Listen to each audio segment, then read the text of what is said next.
Guys, another day, another video po tayo. Ito po guys ay biglaan lang po naming lakad. Wala po sa plano na kami ay aalis nitong araw na to. Ito po ay pupuntahan po namin yung nag-trending na halo-halo Promax sa Silang Cavite. Located po siya sa Silang Cavite, Barangay 1. At bigla lang po namin naisipan na tikman din ang isang halo-halo Promax. O di ba? Pati pala halo-halo may Promax. Akala nyo lang iPhone ang may Promax. Buti na lang dito guys, pagdating namin ay wala masyadong pila. Konti lang yung pila niya. Katabi po pala siya guys ng Busan Korean food. Yung dating nag-trending na Busan Korean food sa Silang. Dito po siya, katabi po siya mismo. At dito po guys, sa mga ako'y nakapila, marami na rin po nagdatingan ng mga riders. Buti po nauna ako sa kanila kasi kundi, naku, marami-rami na mahaba-haba na ang pila. Buti na lang dito at hindi sila matagal mag-asikaso ng mga customers. Saglit lang po talaga at hindi kayo maiinip pag kayo po ay nakapila dito at mabilis po ang kanilang serving. Mabibili nyo po yan guys sa isang tab. Tab siguro ang tawag niya kasi medyo malaki siya. Oh. Mabibili nyo po siya ng 180. At sa 180 na po yun guys at sulit na sulit po ang inyong halo-halo. At dito po guys, hindi po kayo magsisisi. Sobrang sarap po siya. Hindi po kayo magsisisi na dinayo nyo ang halo-halo Promax sa Silang.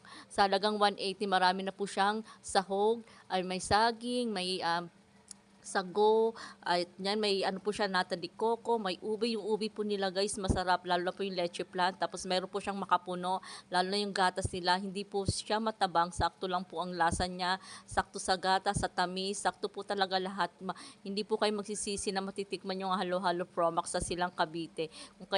Kung gusto nyo guys na matitikman nyo rin ang halo-halo Promax, dayuhin nyo na po guys, hindi po kayo magsisisi sa halagang 180, dalawa na po kayo, dalawa kayo mag-partner, saktong-saktong sa inyo, kasyang-kasya na po, pasensya na po at nabubulol sa aking voice over, at soon ma-perfect ko rin po ang aking voice over. At dito po guys, tinitikman ko na po ang aking halo-halo Promax. Diyan po talaga, hinahanap po yung ano, kung nasaan yung leche plant dyan.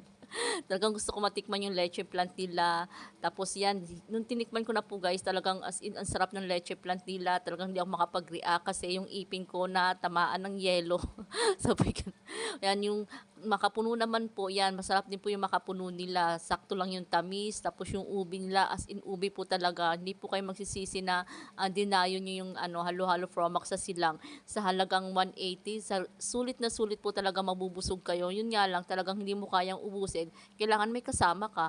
Magsama ka ng partner mo talaga. Pag solo ka naman, ayun, talagang uubusin mo kasi sobrang laki po nung lagayan niya. At first time ko lang po talaga encounter ng ganito kalaking lagayan na halo-halo. Kaya nung time na nakita namin nag-trending siya at yun, nag-decide kami na biglang pumunta ng partner ko at linggo lang naman di kasi siya nasa bahay. Kaya yun, nag-decide kami na sabi niya magpalamig daw kami. Yun nga lang, di namin naisama ang dalawa naming anak kasi nga bawal ang angkas ng motor sa kalsada. Kaya yan, dalawa po muna kami ang umalis at soon sana masama din po namin yung dalawang bata. Kaya yan, diyan po talaga ang sarap, Diyos